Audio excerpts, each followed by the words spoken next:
뭐 이것보다 더 나쁜 상황이 있을까요? 한국 금리 15%, 부동산 폭락 및 전세 보증보험 이런 거 다 부실화되고 식량, 전력난 또는 전쟁, 평균 물가 현재 기준에서 2배 이상 상승, 삼전이 몰락하고 그로 인해서 그 밑에 있던 모든 기업들이 연쇄부도 일어나고 또는 보험이나 은행 같은 것들이 파산하고 7번이 비트코인 9K 한 1000만원쯤 낸 거죠. 이더리움 300달러 36만원, 그리고 나머지 알트코인들 모두 멸망. 네, 식량 전쟁은 일어날 확률 높죠. 근데 그 외에도 지금 제 생각에 얘네들 전부 다 일어날 확률이 높아요. 제 기준에서. 그쵸. 다른 거에 비하면 만약에 이 중에 하나는 무조건 일어나야 된다 하면 차라리 비트 9K만 일어나고 나머지 안 일어나는 게 최고죠. 자, 부동산에 대해서 한번 얘기해 볼까요? 여러분들 부동산 같은 경우에 진짜 심각할 수가 있어요. 우리나라가 지금 일단 답이 없는 상태인데, 그쵸? 한국이 이 정도인데 다른 나라들은 더 심한 곳도 많고, 아니면 한국이 앞으로 약간 미국 같은 느낌으로 그런 노숙자들 엄청나게 많고 그런 사회가 당연시 될 수가 있고, 미국의 서브프라임 모기지 그런 상황이 일어났을 때 엄청나게 많은 사람들이 집을 샀다가 다 노숙자가 됐죠, 미국에서. 근데 한국은 제가 느끼기에는 그것보다 더 심하지 않을까요? 서울 인구의 한 20%? 그러니까 수도권 인구가 거의 한 2천만 명, 2,500만 명, 한국의 반 정도 되는데 그거의 20%면 한 500만 명 정도가 이런 식으로 가지 않을까요? 대출 상한이자 5%라고 잡고 5억을 대출했다고 하면 2,500만 원이죠. 네, KKK 아이디오님이 근데 빚내서 집 산 사람이 그냥 이자 내면서 실거주하면 노숙자 될 일이 있나요? 라고 하시는데, 그쵸, 이자를 못 내서 나는 거죠. 자, 대출 상한 이자만 5%가 돼도 5억 대출일 경우에 연 2,500만 원이 그냥 숨만 쉬면 나가요. 월 208만 원씩. 서울 집값이 거의 10억, 20억 했죠. 일단 이렇게 들어가신 분들 대출 상한 이자가 5% 기준일 때 이렇게 되는 건데, 만약에 10%면 연 5천만 원을 갚아야 되는 거예요. 월 416만 원. 만약에 대출 상한 이자가 10%가 되면. 집을 사신 분들이 시세 차익 같은 거 노리려고 구매하신 분들 많잖아요. 근데 그분들 일단 집값 하락 플러스 이것까지 떠안는 거죠. 대출로 구매하신 분들이 만약에 계신다면. 집값 하락 플러스 지금 5% 기준에 월 208만 원씩 이자를 갚아야 되면 과연 얼마나 버틸 수 있을까요? 대한민국에 월 208만 원씩 내면서 이자를 내면서 버틸 수 있는 인구가 그렇게 많지 않은 걸로 알고 있거든요, 저는.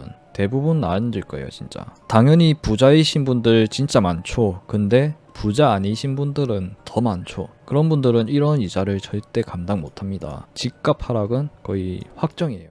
여러분들 진짜 좋은 경험을 하신 게, 여러분들 NFT로 다들 거래 같은 거 해보셨잖아요. NFT 거래가 부동산 거래 진짜 거의 축소판이라고 보시면 돼요. 제가 어떤 거 말하는 건지 다들 아시죠? 여러분들 NFT 거래하면 어때요? 한두 명 그냥 플로우 경쟁하면 바로 그냥 그 NFT 플로우 떡락하면서, 그때 매수자가 만약에 있고 그러면 그 사람들이 저점 매수해주면서 다시 플로우 올라가는데, 지금 매수자가 없는 상태에서 누군가가 내 거 먼저 사주세요 이런 식으로 한두 명이 경쟁을 한다면 집값 그 NFT 가격이 완전 폭락하거든요. 서로 플로우 경쟁하면서. 그런 NFT 거래할 때의 경험이 부동산 거래에 그대로 반영됩니다. 진짜로 그대로 반영돼요. 그러면 여러분들 바로 그냥 답이 나오잖아요. 이제 이 부동산을 더 사줄 사자가 없어요. 구매할 돈이 없어요, 사람들이 점점. 그러면 누군가가 던지는 순간 끝나는 거죠. 네, 제가 어떤 말 하는 건지 아시겠죠? 그러면 무조건 집값은 하락해요.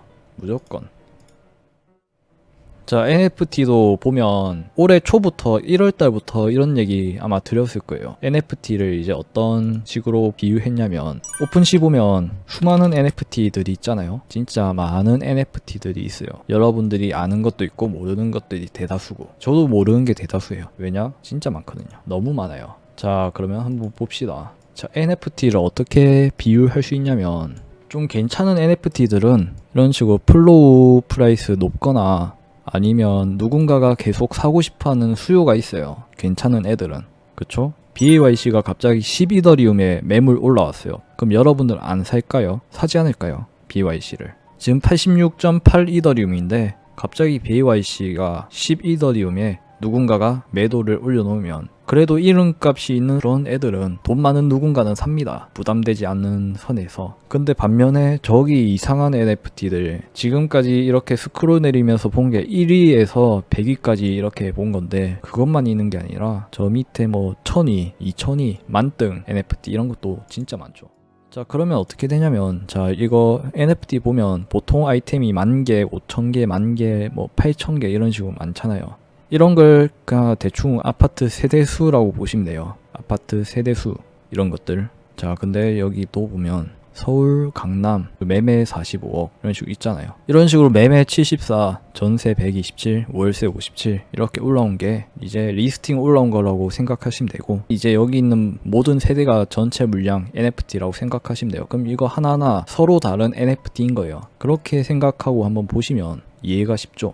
조금 감이 오시나요? 자, 이렇게 보면 이거 이제 1924세대 1924개의 물량이 있는 NFT라고 보시면 되는 거예요.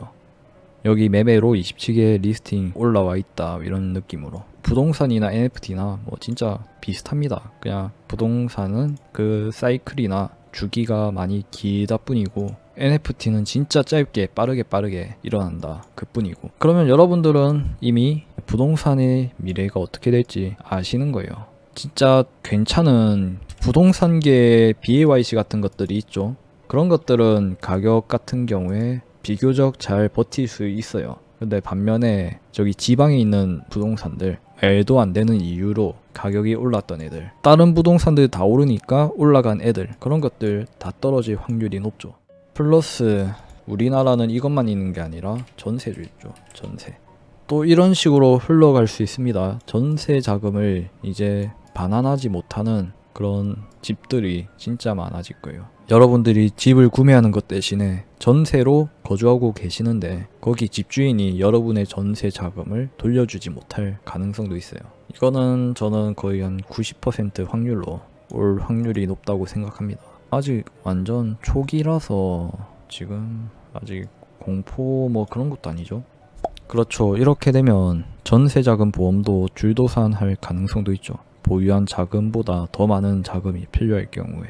근데 이거를 뒤엎을 수 있는 게 우리나라 원화 가치가 진짜가 떡락해버리고 돈이 많이 풀리면 차라리 부동산 사는 게 나을 수도 있다 이런 얘기가 돌 수도 있죠. 뭐 이런 식으로 흘러갈 수도 있죠. 예외 상황으로 한국 돈이 엄청나게 풀려서 원화 가치 떡락, 그렇게 풀린 돈이 그냥 부동산이나 이렇게 흘러 들어갈 확률도 있죠. 주식이나. 이거는 그냥 예외 상황입니다. 그럼 오늘도 좋은 하루 보내세요. 구독과 좋아요는 저에게 큰 힘이 됩니다.